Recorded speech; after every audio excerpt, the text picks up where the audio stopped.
సేవాలాల్ మహారాజ్ విగ్రహాన్ని అడవి ప్రాంతంలో కాకుండా హైదరాబాద్ పరిసర ప్రాంతాల్లో ఏర్పాటు చేయాలని లంబాడి హక్కుల పోరాట సమితి సంఘంతో పాటు అన్ని సంఘాలు, సేవాలాల్ సేన, బంజారా సేవా సంఘం, బంజారా సంఘంతో పాటు ఆల్ ఇండియా బంజారా సేవా సంఘం, అన్ని సంఘాలు ఏకతాటిపై ఒక డిమాండ్ చేస్తుంది. మీరు మధ్యమడుగులో సేవాలాల్ మహారాజ్ విగ్రహాన్ని ఏర్పాటు చేస్తే, మధ్యమడుగు అనేది హనుమాన్ టెంపుల్, అక్కడ హనుమాన్ చాలీసా, అక్కడ మాలలేస్తారు, అది హనుమాన్ ప్రసిద్ధిగాంచింది. మీరు తీసుకుపోయి సేవాలాల్ విగ్రహం అక్కడ పెడతామన్నా, సేవాలాల్ మందిరం కడతామన్నా, అక్కడ వచ్చేది పేరు మధ్యమడుగు మాత్రమే. కాబట్టి మేము రాష్ట్ర ప్రభుత్వానికి డిమాండ్ చేస్తున్నాం, హైదరాబాద్ చుట్టుపక్కల ప్రాంతం గతంలో మహారాష్ట్ర ప్రభుత్వం పురియాదేవి యావత్మాల్ డిస్టిక్లో 1000 కోట్ల రూపాయలతోని అక్కడ సేవాలాల్ మహారాజ్ విగ్రహ మందిరాన్ని, అదేవిధంగా మేరమాదేవి మందిరాన్ని, అదేవిధంగా రామరావు మహారాజ్ మందిరాలతో పాటు పర్యాటక క్షేత్రంగా నంగారా భవన్ను నిర్మించి బంజారాల సంస్కృతి, సాంప్రదాయాలు, వాళ్ళ వేషధారణ, వాళ్ళకు సంబంధించిన చరిత్ర మొత్తం అక్కడ ఆ ప్రాంతంలో ఏర్పాటు చేసింది. అదే పర్యాటక క్షేత్రంగా రోజు రోజు భారతదేశంలోనే అది అభివృద్ధి చెందుతున్నది. అదేవిధంగా ఈ రాష్ట్ర ప్రభుత్వం కూడా మీరు ఇస్తామన్న 20 కోట్లు కాదు, సమ్మక్క సారక్కకు 1000 కోట్ల రూపాయలు కేటాయిస్తున్నారు కాబట్టి వాళ్ళకి కేటాయించండి. కానీ మా బంజారా జాతికి కూడా సేవాలాల్ మహారాజ్ విగ్రహంతో పాటు మందిరానికి కూడా ఈ హైదరాబాద్ చుట్టుపక్కల ప్రాంతంలో 20 ఎకరాల స్థలం కేటాయించి ఇక్కడనే నిర్మించాలని చెప్పి ఈ సంఘాలన్నీ కలిసి డిమాండ్ చేస్తూ ఉన్నాయి. దీంతో పాటు గత ప్రభుత్వంలో కాంగ్రెస్ పార్టీ ఎన్నికల ముందు గిరిజనులకు కొన్ని హామీలు ఇచ్చినాయి. చేవెళ్ళ SC/ST డిక్లరేషన్ను ప్రకటించి ఉన్నది.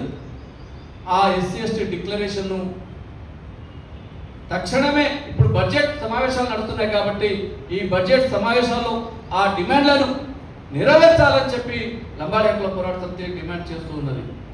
ఎందుకంటే ఇప్పటికీ 2.5 సంవత్సరాలు అయిపోయింది, ఇక మిగిలేది 2 సంవత్సరాలే.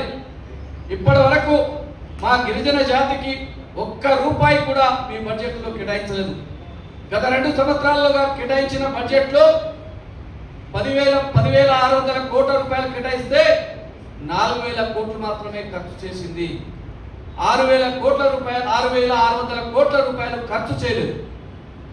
ఇదే కాదు, గిరిజన యువకుల కోసం స్వయం ఉపాధి నిమిత్తం ట్రైకార్ ద్వారా రుణాలు గత ప్రభుత్వంలో 30,000 మందికి రుణాలు మంజూరు చేసి ప్రొవిడింగ్లు ఇచ్చింది, కొంతమందికి చెక్కులు ఇచ్చింది. ఆ డబ్బులను కూడా ఇయ్యలేదు. ఈ 2.5 సంవత్సరాలుగా ఒక్కరి గిటంగా నిరుద్యోగ యువకులకు ₹1 గిటంగా కేటాయించలేదు. అసలు ఏం చేస్తున్నట్టు ఈ ప్రభుత్వం? రోజు రోజుకు లంబాడీలను మభ్యపెట్టి, ఎందుకు ఈ కాంగ్రెస్ వస్తే మా లంబాడీలకు ఆశ ఉంటుంది, కాంగ్రెస్ ఇందిరాగాంధీ మాకు అది చేసింది, ఇది చేసింది, ఇందిరమ్మ ఇల్లు కట్టింది, ఆ రోజు పట్టా భూములు ఇచ్చింది, పోడు భూములకు పట్టాలు ఇచ్చిందని చెప్పి చాలా మంది చెప్పుకుంటున్నారు. కానీ ఇలా ఇందిరమ్మ రాజ్యంలో లంబాడీల బ్రతుకు అధోగతి అవుతున్నది. లంబాడీల భూములను మొత్తం ఈరోజు కాంగ్రెస్ ప్రభుత్వం కబ్జా చేస్తూ ఉన్నది. కాంగ్రెస్ ప్రభుత్వంలోని రెడ్లు మొత్తం ఈరోజు లంబాడీ భూములను ఆక్రమించుకుంటూ ఉన్నారు, గొంజుకుంటూ ఉన్నారు. వాళ్ళ వ్యాపారాల కోసం రాష్ట్ర ముఖ్యమంత్రి వాళ్ళ వర్గాలకు లంబాడీ భూములను ఇలా కేటాయించి ఈరోజు రియల్ ఎస్టేట్ వ్యాపారంగా చేస్తూ ఉన్నారు. తక్షణమే జాగ్రత్త, రాష్ట్ర ముఖ్యమంత్రికి తక్షణమే జాగ్రత్త, మా భూములకు జోలికి రావద్దని చెప్పి డిమాండ్ చేస్తూ ఉన్నాం. అదే కాదు, మీరు ఏదైతే ఈ ఎన్నికల హామీ కోసమే నీకు సర్పంచ్ ఓట్లు కావాలి కాబట్టి ఆ రోజు ఏదో సేవాలాల్ మహారాజ్ విగ్రహం పెడతానని ప్రకటించాం.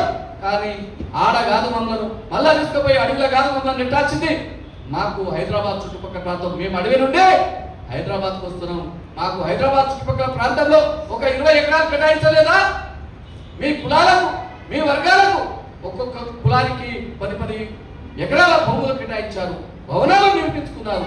కానీ మా లంబాడి ఈ రాష్ట్రంలో దాదాపు 40,000 లంబాడీలు, 40 లక్షల మంది లంబాడీలో ఉన్నాం. మా జాతి వర్గానికి మీరు ఒక 20 ఎకరాల స్థలం కేటాయించలేరా అని చెప్పి మేము రాష్ట్ర ప్రభుత్వాన్ని డిమాండ్ చేస్తున్నాం. ఈ డిమాండ్ పైన అన్ని సంఘాలతో కలిసి ముందుకెళ్తామని తెలియజేస్తూ నాకు ఈ అవకాశం ఇచ్చిన మిత్రులకు ధన్యవాదాలు చేస్తూ ఇప్పుడు హుషేన్ నాయక్ గారు ఆయన సభాధ్యక్షత, ఇంకో అధ్యక్షులు సభాధ్యక్షత వహించాల్సిందిగా తెలియజేస్తున్నాం.